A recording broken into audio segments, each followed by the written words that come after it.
Hello, welcome to my channel. Please like and subscribe it. Hello students, welcome to Standard 8 Standards History subject, lesson number 1, Sources of History. From the last 3 years, we learned the sources of the history. In the Standard 6th, we learned source of the ancient history, and in 7th Standard, sources of the medieval Indian history. This year, we are going to study the sources of the modern Indian history. Which are the sources? Historical sources include material, written, and oral sources. Similarly, sources based on modern technology such as audio, video, and audiovisual are included. Now, let us see the first sources of history. That one is the material sources, various objects, monuments, places, coins, sculptures, etc. can be included in the material sources of the history. Buildings and places. This the period of modern Indian history is believed as a period of European, especially the rulers and the governance of princely states. Means which period is known as a modern period of Indian history? When the British rulers come to India and starts ruling, that period is known as a modern Indian history. In this period, various buildings, bridges, roads, water supply system, fountains, etc. were built. These buildings include government offices, residences of officers, leaders, and revolutionaries.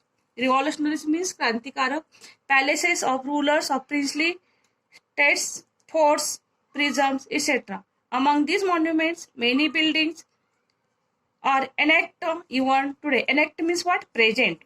Some are declared as a national monuments, whereas some are converted into museum.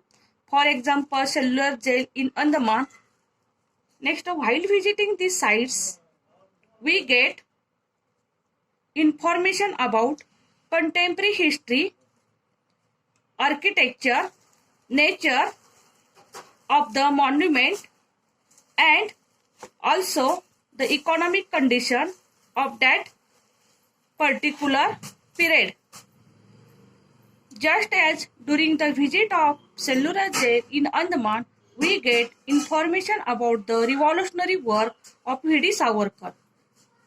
By visit, why we get that revolutionary work V.D. Savarkar? Most of the life period was gone of V.D. Savarkar's on the Andaman. That's why we get his we come to know about his work by visiting the Mani Bhavan in Mumbai or Sevagram Ashram at Varda. We get information about the history of Gandhian era. Next point say, do you know? This point is very important from the examination point of view. Museum and history. What is the relation between museum and history? See here, for the study of history, various objects means what? Things, paintings, photographs, and such other things are preserved in the museum.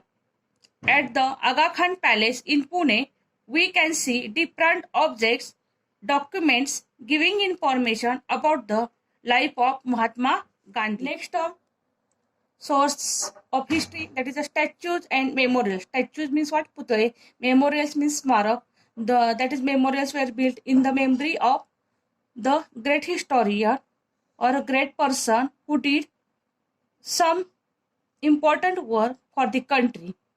During the pre-independence and the post-independence period, memorials of many personalities were erected. Erected means what? Built in the form of statues. These statues are also important for the study of modern Indian history. The various statues provide information about the contemporary rulers and eminent personalities. Eminent means what? Prabhavashali. The display plaque on the statues gives us information about the full name of that concerned person, birth and death details, brief information about their contribution, and a biographical sketch of the person. Just as the statues of Mahatma Jyotirao Phule, Lokmanya Tilak, Dr. Babasaheb Ambedkar, there are memorials which are erected in the memory of various events which gives us information about the concerned events, periods, people related to the event, etc. For example, Hutatma Smarak at various places.